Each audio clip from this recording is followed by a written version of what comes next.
नमस्कार, आप सभी का स्वागत है। आज हमारे साथ जो मेहमान जुड़ रहे हैं वो छात्र राजनीति को जितनी ठीक तरह से समझते हैं उतना ही संगठन को भी उतने ही ठीक तरह से जानते हैं। वर्तमान में उत्तर प्रदेश सरकार में मंत्री हैं, अल्पसंख्यक विभाग के मंत्री के नाते कार्य कर रहे हैं। हमारे साथ दानिश अंसारी जी हैं। सर, एक तो बहुत स्वागत है आपका और समय देने के लिए, चूंकि चुनाव के समय में इतनी व्यस्तता और उसके बाद भी लगभग 11 बज रहे हैं रात्रि के और आपने समय दिया। नहीं, बहुत शुक्रिया।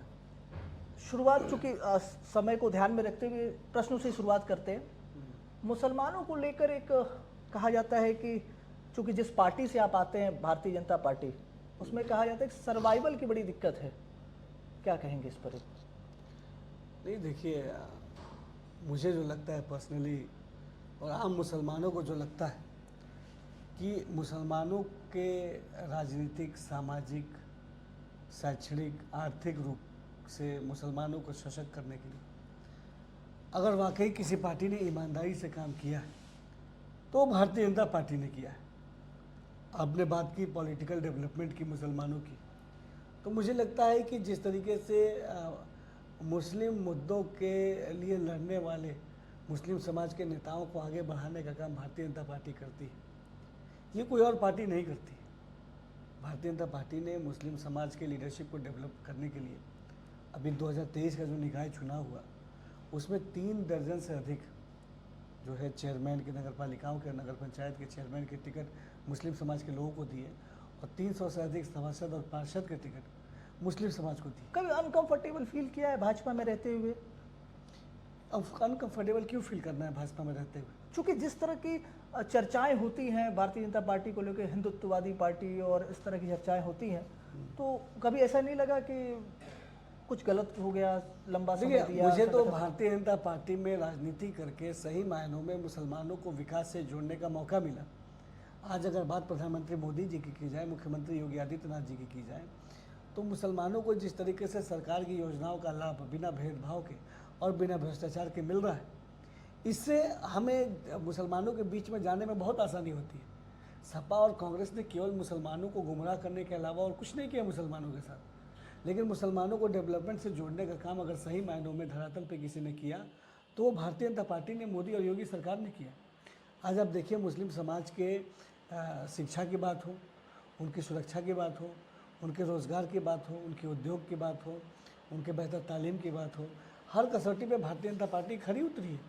सरकार की आप देखो, सरकार की योजनाओं में उत्तर प्रदेश में मुसलमानों की आबादी 19% है और उत्तर प्रदेश में सरकारी योजनाओं में मुसलमानों की हिस्सेदारी 40% है। प्रधानमंत्री आवास हो गया, निःशुल्क राशन हो गया, आयुष्मान कार्ड हो गया, इन सब में 35%, 38%, 40% हिस्सेदारी मुसलमानों की है। 19% की आबादी वालों को 38-35% की हिस्सेदारी अगर किसी ने दी है तो भारतीय जनता पार्टी ने दी सर, है। आप राशन, आयुष्मान, बहुत सारी योजनाएं आपने जैसा बता रहे हैं, आपने अगर मिला है तो समाज जो है वोटिंग के हिसाब से अगर देखें तो एक तरह से वोट बैंक माना जाता है, वो सपा का है। उत्तर प्रदेश की अगर बात करें विशेषकर तो सपा का है, बसपा का है। लेकिन भाजपा के लिए आज तक न किसी विश्लेषक को मैंने इस बात को चर्चा करते हुए देखा है, न किसी अखबार ने आज तक लिखा है। तो कहीं तो कुछ होगा, कहीं तो वो डर रहा होगा। देखिए, डर ये सपा और बसपा ने ये मुसलमानों को गुमराह करने का काम किया। आज आप देखिए, आज़ादी के 75 साल हो गए और मुसलमानों का आज भी राजनीतिक इस्तेमाल करना समाजवादी पार्टी ने बंद नहीं किया। बड़े अफसोस की बात है। लेकिन एक बहुत अच्छी बात अब ये आ रही है कि अब आज आम मुसलमान ये जानता है, समझता है कि ये सपा, बसपा, ये तमाम विपक्षी दल, कांग्रेस, ये केवल और केवल मुसलमानों का राजनीतिक इस्तेमाल कर रहे हैं, उनको वोट बैंक के चश्मे से देख रहे हैं, उनको भाजपा के हराने के एजेंडे के साथ उनके बीच में भ्रम फैलाने का काम कर रहे हैं। लेकिन जिस तरीके से बीते 10 सालों में मोदी जी के लीडरशिप में भारतीय जनता पार्टी ने मुसलमानों के डेवलपमेंट के लिए अभूतपूर्व काम किया है।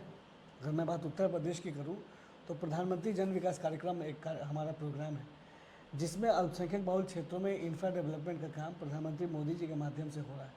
उत्तर प्रदेश की हमारी योगी सरकार ने उसको धरातल पर इम्प्लीमेंट किया और उत्तर प्रदेश के 75 जनपद में अल्पसंख्यक बहुल क्षेत्रों में बेसिक इंफ्रा, उनको हम polytechnic college, ITI college, degree college, stadium, साफ पानी पीने के लिए पानी की टंकी, ये तमाम चीज़ें हमने उनको मुहैया कराई। मदरसा शिक्षा मैं ज़रूर जिक्र करना चाहूँगा मदरसा शिक्षा के लिए। मदरसा शिक्षा के साथ, उसकी क्वालिटी के साथ सपा ने हमेशा खिलवाड़ करने का काम किया। मदरसे के नाम पे केवल मुसलमानों को गुमराह करने का काम किया। लेकिन उस मदरसे में हमारा मुस्लिम समाज का बच्चा जो पिछड़ा है, पासमानदा है, वो उन मदरसों में पढ़ने जाता है। और उत्तर प्रदेश में जब हमारी योगी सरकार आई 2017 में, तो प्रधानमंत्री मोदी जी के लीडरशिप में हमने मदरसे में क्वालिटी एजुकेशन डिलीवर करने के लिए उसको SCRT कोर्स से जोड़ा, आधुनिक शिक्षा से जोड़ा। आज मदरसे में पढ़ने वाला बच्चा दीन इस्लाम भी पढ़ता है और मैथ्स, साइंस और कंप्यूटर पढ़ के, आधुनिक शिक्षा पढ़ के वो समाज के मुख्य धारा से जुड़ रहा है। तो निश्चित तौर पे, यकीनन तौर पे मुसलमानों को गुमराह किया गया, उनके सेंटिमेंट्स के साथ खेला गया, उनकी भावनाओं के साथ खेला गया, उनकी भावनाओं का गलत इस्तेमाल किया गया। ये तमाम काम समाजवादी पार्टी ने किए। मुसलमान आज देखता है, समझता है, वो जान रहा है कि ये उसको राजनीतिक रूप से इस्तेमाल किसी ने किया तो समाजवादी पार्टी ने सर किया। आप कह रहे हैं कि कुरान की जो तालीम दी जाती है मदरसों में, उसके साथ कंप्यूटर को भी जोड़ा गया। निश्चित कुल तौर मिलाकर आप यही कह रहे हैं। ठीक है, थोड़ा हम लोग चुनावी पर आ जाते हैं कि 7वें चरण का चुनाव अब 3 दिन और शेष है। तो अखिलेश यादव और राहुल गांधी की एक संयुक्त रैलियों को अगर आप देखें, कौशाम्बी की रैली को देखें और इस तरह की अम्बेडकर नगर की रैली को देखें, तो भीड़ इतनी ज़्यादा हो जा रही है कि वो भाषण नहीं दे पा रहे हैं और आपकी पार्टी उनके समर्थकों को अराजक कह दे रही है। तो देखिए, उसको भीड़ नहीं कहेंगे, उनकी रैली में अराजकता का माहौल आ रहा है। ये अराजकता के माहौल से उत्तर प्रदेश जो है अभिन्न नहीं है। 2012 से 17 जब उत्तर प्रदेश में समाजवादी पार्टी का शासनकाल था, तो इसी तरीके का अराजकता का माहौल उत्तर प्रदेश में समाजवादी पार्टी ने बना के रखा था। उत्तर प्रदेश को भ्रष्टाचार में और गुंडागर्दी में लिप्त किया था। उत्तर प्रदेश के थाने जो है वो अपराधी चलाते थे। उत्तर प्रदेश के अपराधियों को पोषित करने का, उनको बढ़ावा देने का काम समाजवादी पार्टी ने किया था। उत्तर प्रदेश में शाम को जो है कोई आदमी अपने घर से नहीं निकल पाता था। लंबी दूरी की यात्रा जिस इटावा और सैफई को ये लोग अपना गढ़ कहते हैं, उसी इटावा सैफई में 7 बजे के बाद गाड़ियाँ चलनी बंद हो जाती थी। 7 बजे के बाद कोई गाड़ी चलती थी तो उसकी लूट होनी निश्चित थी। तो ये समाजवादी पार्टी ने उत्तर प्रदेश को केवल अपराध की तरफ धकेला है, अराजकता की तरफ धकेला है, उसके नौजवानों के भविष्य के साथ खिलवाड़ किया है, महिलाओं को असुरक्षित माहौल दिया है, उत्तर प्रदेश के किसानों के साथ खिलवाड़ किया है। लेकिन आज उत्तर प्रदेश की हमारी योगी सरकार ने उत्तर प्रदेश को भयमुक्त बनाने के लिए, अपराध मुक्त बनाने के लिए, दंगा मुक्त बनाने के लिए, भ्रष्टाचार मुक्त बनाने के लिए पूरी ईमानदारी से धरातल पर काम किया है और वो दिख रहा है। आज उत्तर प्रदेश की तस्वीर हमने बदली है। ये तस्वीर 2017 से पहले ऐसी क्यों नहीं थी? 2017 से पहले क्यों नहीं उत्तर प्रदेश में अपराध और अपराधियों के ऊपर नकेल कसे गए? उत्तर प्रदेश में समाजवादी पार्टी के शासनकाल में केवल और केवल सत्ता का दुरुपयोग करने का काम हुआ, भ्रष्टाचार को बढ़ाने का काम हुआ, अराजकता को बढ़ाने का काम हुआ, जिससे तंग आके 2017 में उत्तर प्रदेश की जनता ने हमारी सरकार को चुना। आज योगी सरकार ईमानदारी से उत्तर प्रदेश के को एक उत्तम प्रदेश के मॉडल के रूप में पेश कर रही है।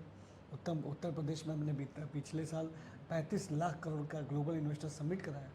कल तक जहां उत्तर प्रदेश में कल कारखाने लगाने से उद्योगपति डरते थे, आज उसी उत्तर प्रदेश में देश से नहीं विदेशों से इन्वेस्टर्स आ रहे हैं और अपने इंडस्ट्रीज सेटअप कर रहे हैं। ये हमने उत्तर प्रदेश का माहौल बदला। ये ज़रूरत थी उत्तर प्रदेश की, जो कभी समाजवादी पार्टी ने नहीं दी, ये हमारी मोदी और योगी सरकार ने दी। पीडीए जो है वो परेशानी का सबब है आप सबके लिए, क्योंकि जब से पीडीए का नारा शुरू किया है थोड़ी परेशानी तो भाजपा के अंदर दिख रही है।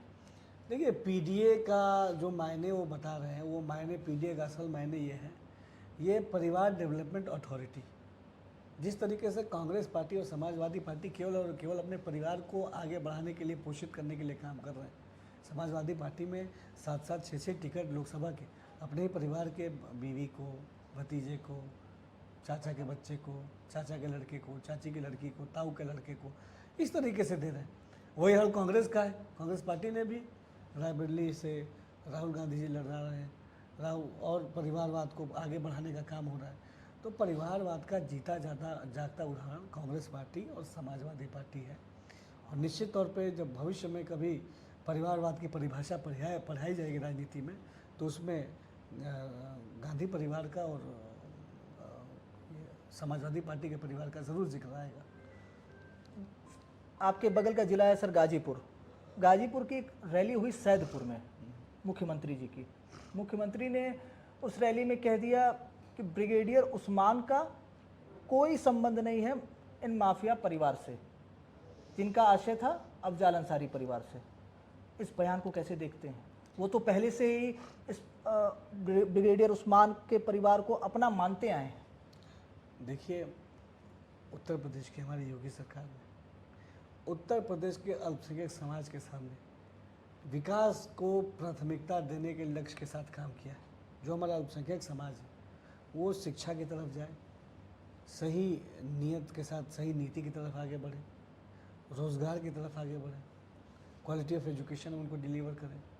और जिस तरीके से पूर्वांचल में एक माहौल ख़राब करने की कोशिश समाजवादी पार्टी के संरक्षण में और तमाम विपक्षी दलों के संरक्षण में हुई, उस माहौल को सुधारने का बीड़ा भी हमारी योगी सरकार ने उठाया है। निश्चित तौर पे हमारे मुसलमानों के लिए जो रोल मॉडल हैं, हमारे कलाम साहब, तमाम दूसरे लोग, आज हमारे मुसलमान उनको अपना रोल मॉडल मानते हैं, उनकी तरह बनना चाहते हैं।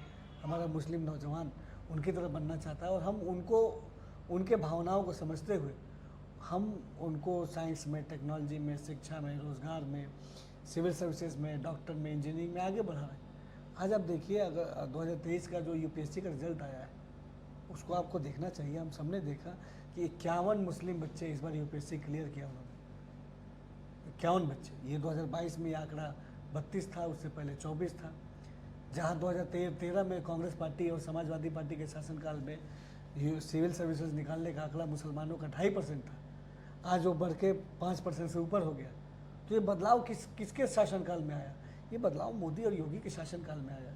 हमने बच्चों के हाथ में शिक्षा दी, उनके हाथ में कलम दिया। हमने मुसलमानों के हाथ में कभी भी असलहा थमाने की नीयत नहीं रखी। हमने मुसलमानों के हाथ में कलम देने की नीयत रखी, उनके हाथ में रोज़गार देने की नीयत रखी, उनके हाथ में विकास देने की नीयत रखी। और आज का मुसलमान ये समझता है, मुसलमान एक जज्बाती कौम है। कुछ लोग इनके जज्बात के साथ खेलते ज़रूर हैं, लेकिन अब मुसलमान धीरे धीरे जागरूक हो रहा है। वो जान रहा है कि मुसलमानों की तरक्की के लिए मोदी और योगी सरकार बहुत ज़रूरी है। सर, आखिरी प्रश्न भी है आपसे। अखिलेश यादव कहते हैं कि इंडिया गठबंधन जो बना है, उत्तर प्रदेश में 80 में से 79 सीट, 79 सीट वो जीतने जा रहे हैं। एक सीट पर फाइट है, वो है बनारस की सीट। देखिए, मुंगेरी लाल के हसीन सपने देखने का अधिकार सबको है। अखिलेश यादव जी भी, राहुल गांधी जी भी ये जानते हैं कि उत्तर प्रदेश में इन दोनों लोगों का खाता नहीं खुलने वाला। अखिलेश यादव जी के हाथ में जब से कमान आई है 2012 में जब वो मुख्यमंत्री बने, तो आप एक आंकड़ा देखिए कि लगातार समाजवादी पार्टी का ग्राफ गिरा।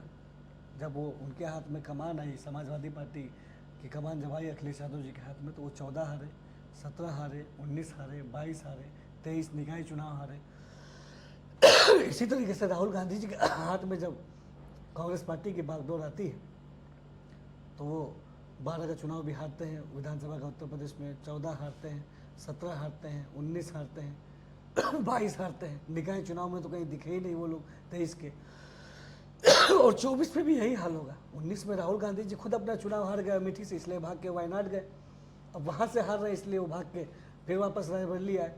तो ये उछल कूद की और भागदौड़ की राजनीति वो लोग एनडीए 80 में से कितनी सर? 80 की 80 हम सीट जीत रहे हैं। 400 पार के आंकड़े के साथ 4 जून को मैं आपको मिठाई खिलाऊंगा और 400 पार के आंकड़े के साथ मोदी जी 80 लोकसभा सीटों के साथ फिर से प्रधानमंत्री बनने जा रहे हैं। चलिए, बिल्कुल हम आपकी मिठाई खाने का प्रयास करेंगे 80 की 80 सीट आती है तो। चलिए, आज के लिए सर बहुत बहुत धन्यवाद समय देने के लिए। जल्द ही अगले मेहमान के साथ फिर मिलेंगे, तब तक के लिए नमस्कार।